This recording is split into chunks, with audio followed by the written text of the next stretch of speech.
All right, next problem we wanted to see was page 536, number 33. And we are looking for the first term if we know the second term is 54 and the fifth term is 16.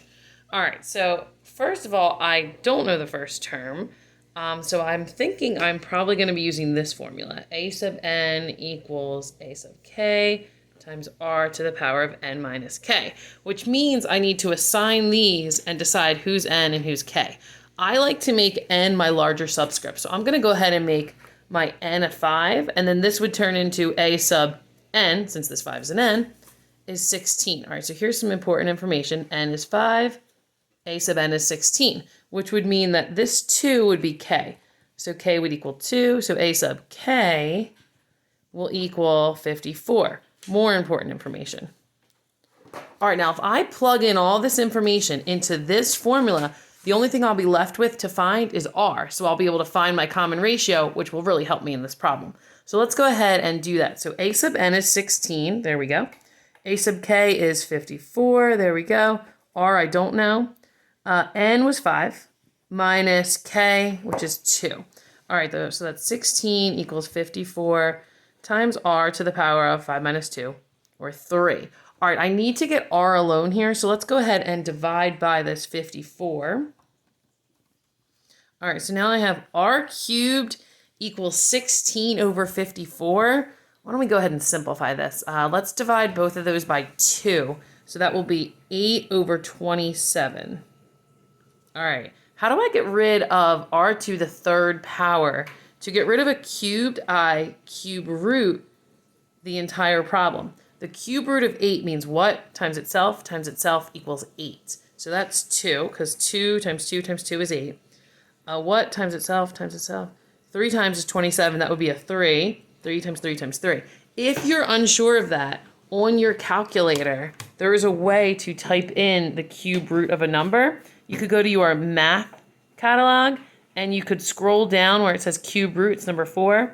And I'm trying to find the cube root of 8, which is 2. And then I can do it again, go to math, scroll down to cube root. Let's find the cube root of 27, which is 3. So we were right.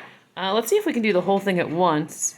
If I do the cube root of 8 over 27, it gives me 0.6 repeating. I could hit math and turn that to a fraction. Does give me 2/3. I could have even done the cube root, let's say I never simplified it, of 16 over 54. Gives me that 0.6 repeating. Let's hit math and change it to a fraction. 2/3. So we can use our calculator here to help us as well. All right, but as it stands, we now have our r, which is 2/3. Now I'm thinking, since I have my r and I'm looking for my first term, why don't I go ahead and use that formula that we use when we know the first term? So the formula we usually use is that a sub n equals the first term times r to the power of n minus 1. I want to find a sub 1, which means I need to plug in a sub n, no problem, I have it right here. I need to plug in r, no problem, I have it right here. And I need to plug in n, no problem, I have it right here. So let's plug in all that information. So a sub n, 16 equals, I'm looking for you, a sub 1. R we found to be 2/3 when we solved it a minute ago. Raised to the power of, what was n? 5. 5 minus 1. So I have 16 equals a sub 1 times, sorry about the glare, 2/3 to the 4th power. All right, so 16 equals a sub 1. What is 2/3 raised to the 4th power? So that's like 2 raised to the 4th power, 3 raised to the 4th power. That would be 16 over 81. Let's go ahead and confirm that on our calculator as well. So we're saying 2/3 raised to the 4th power, is, whoa, decimal math, change this to a fraction, 16 over 81. Okay, good. So that being said, last step, I want to get a sub 1 alone. I technically want to divide by 16 over 81.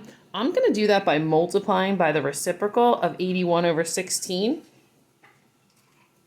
That means these will go away. This side I'm just left with a sub 1. Oh, on this side I can cross cancel. 16's crossed out. I'm left with just 81. Final answer, a sub 1, or my first term, is 81. Now, just to kind of check this, wondering if you're right. If your first term is 81 and your second term is 54, if you start at 81 and multiply by this common ratio of 2/3, do you get to 54? So my question is, if I start at my first term of 81 and I multiply by my common ratio of 2/3, will I get to 54? Yes, that's perfect. You know what? Now that's the second term. Let's multiply by 2/3 again. This would be my third term. This would be my fourth term. This would be my fifth term. And remember, my fifth term was supposed to be 16. So I can kind of double check myself as I'm working and know that I'm doing this correctly. But again, the answer to number 33 is a sub 1 equals 81.